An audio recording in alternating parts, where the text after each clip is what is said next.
Alors, une clé qui nous semble importante pour pouvoir s'adapter et se développer demain, c'est d'intégrer dans la gestion de son entreprise agricole la notion de flexibilité.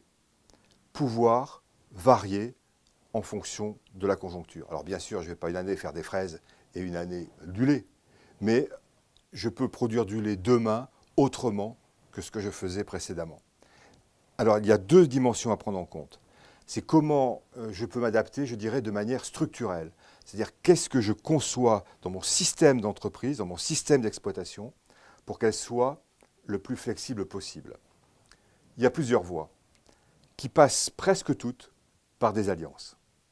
Si je possède tout mon matériel, j'ai une certaine indépendance dans ma tête, mais en fait, je suis très très dépendant des choix d'investissement que j'ai faits.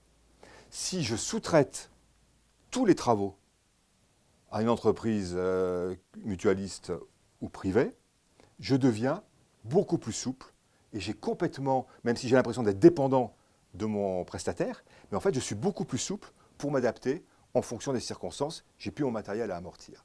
Donc ça c'est l'exemple typique pour réduire l'inertie de sous-traiter.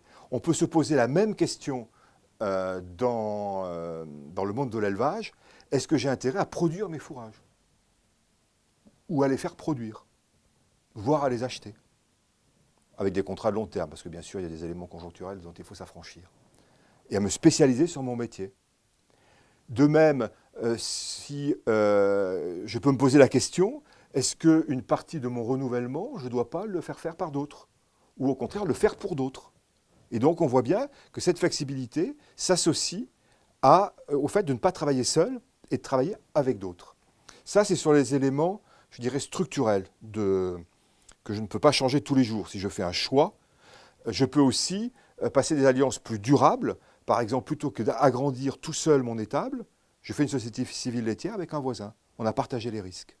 Et en même temps, je peux développer autre chose à côté. Ça, c'est donc l'aspect structurel.